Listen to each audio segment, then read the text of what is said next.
Alors, une nouvelle vidéo pour expliquer le mécanisme qui va conduire à la grande crise mondiale à partir de 1929. Tous les pays du monde vont être touchés par cette crise mondiale économique, hormis l'URSS qui ne fonctionne pas dans un système économique comme les autres, puisqu'il fonctionne dans un système économique communiste. Ici, donc, tous les événements de cette crise économique mondiale vont commencer à New York le 24 octobre 1929. Il va se produire ce qu'on appelle un krach boursier, c'est-à-dire un effondrement de la bourse de New York. Alors bien sûr, c'est une image, ça signifie simplement que en une journée, toutes les personnes qui ont investi, dépensé de l'argent dans la bourse de New York pour acheter des entreprises, acheter des marchandises ou autres, eh bien vont se retrouver quasiment ruinées, vont perdre énormément d'argent et notamment ça va être le cas pour les entreprises, pour les chefs d'entreprise, pour les personnes donc, qui ont investi beaucoup d'argent dans la bourse de New York, eh bien vont perdre beaucoup d'argent. À partir de là, cela va entraîner au niveau mondial, pas seulement aux États-Unis, mais en France, en Allemagne, en Angleterre, etc., des difficultés pour les banques et les entreprises. Les banques et les entreprises ont perdu beaucoup d'argent lors de ce jour du 24 octobre 1929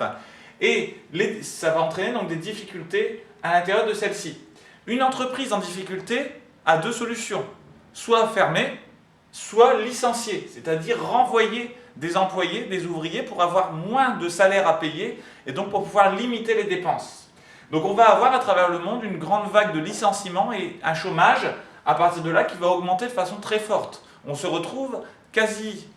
instantanément, en tout cas très rapidement, avec une augmentation du chômage et des millions de chômeurs dans les différents pays d'Europe de l'Ouest, mais aussi en Amérique.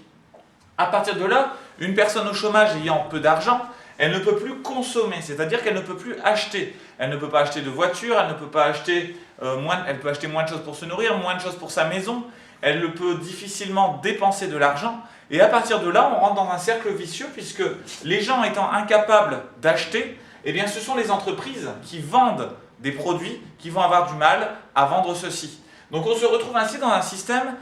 qu'on appelle un cercle vicieux, un système dont on a du mal à sortir, où des banques en difficulté à cause de ce qui s'est passé à New York le 24 octobre 1929 vont licencier, le chômage va entraîner une baisse de la consommation, les gens vont moins dépenser d'argent et ça va à nouveau mettre en difficulté les entreprises. Et ainsi de suite, puisque les entreprises en difficulté n'auront d'autre choix que de licencier ou de fermer, entraînant toujours plus de chômage. Cet événement donc, du 24 octobre 1929 est très important, puisque c'est cet événement qui va entraîner par la suite eh bien, la montée des régimes totalitaires en Europe, l'arrivée au pouvoir notamment d'Hitler en Allemagne.